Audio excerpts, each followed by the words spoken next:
Bem-vindas e bem-vindos ao nosso canal Medite e se Harmonize. Hoje a gente vai mergulhar numa ideia fascinante. E se a oração mais poderosa não fosse algo que a gente diz, mas sim algo que a gente escuta?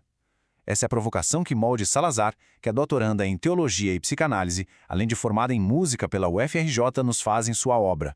Ela nos convida para sintonizar uma voz que nasce bem antes de qualquer palavra, uma vibração na alma. Vamos juntos explorar esse som? Olha que forte essa citação. Ela já dá o tom de tudo. A gente está falando de um som que não é o que a gente produz, mas o que a gente é. A ideia aqui é que, na nossa essência mais profunda, antes de qualquer outra coisa, nós somos seres sonoros. Então, para entender isso, a gente precisa voltar lá no começo de tudo. A primeira grande sacada da obra é que a criação do universo não começou com uma palavra, sabe? Como um texto. Começou, na verdade, com uma vibração. Uma voz divina, criativa, que deu origem a tudo. E aqui a gente tem uma releitura muito poderosa do famoso verbo. A obra propõe que a gente mude o foco da linguagem para o som. Pensa assim, quando as escrituras dizem haja luz, talvez não tenha sido uma ordem falada. Foi mais como um canto, uma nota musical pura que vibrou e com sua frequência desenhou todo o mundo que a gente conhece. E é aqui que tudo se conecta de um jeito muito lindo. Cantar, então, deixa de ser só uma expressão artística. Visto por essa ótica, cantar é um ato de se reconectar com a nossa configuração de fábrica. É deixar que aquele som que criou tudo vibre de novo através da gente. Ok, falamos da criação, do cosmos. Mas e a gente? No nosso dia a dia, na nossa bagunça interna, como é que esse som primordial aparece?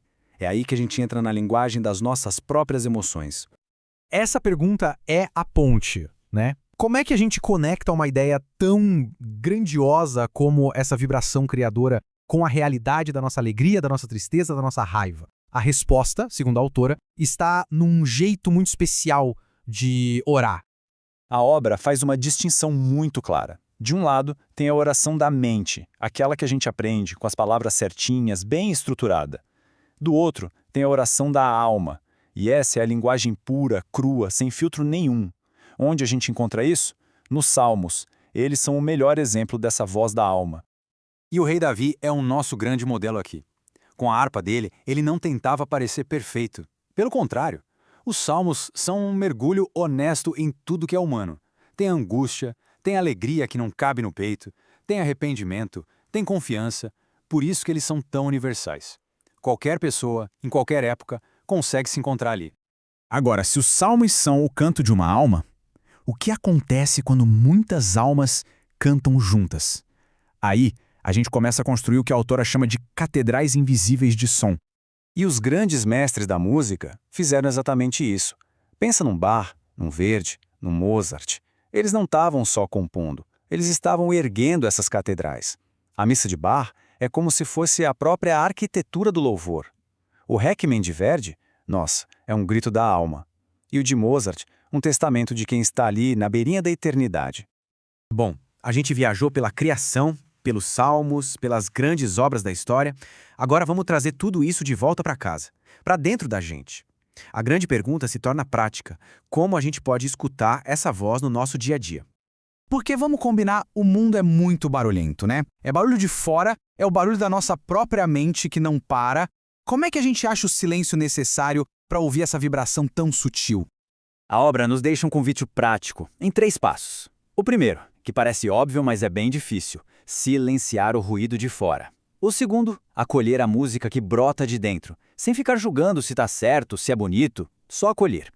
E o terceiro, que é lindo, encontrar o louvor na nossa própria respiração, que já é um salmo silencioso. E isso tudo nos leva à frase que encerra o livro. Tudo em mim louva. A ideia aqui não é sobre perfeição, sobre cantar as palavras certas. É sobre chegar num estado em que a nossa própria existência se torna um ato de louvor, onde cada célula do corpo vibra em harmonia com aquela canção original do universo. E a gente termina com essa reflexão, essa virada de chave que a Maud Salazar propõe. E se o grande objetivo não for falar, mas escutar?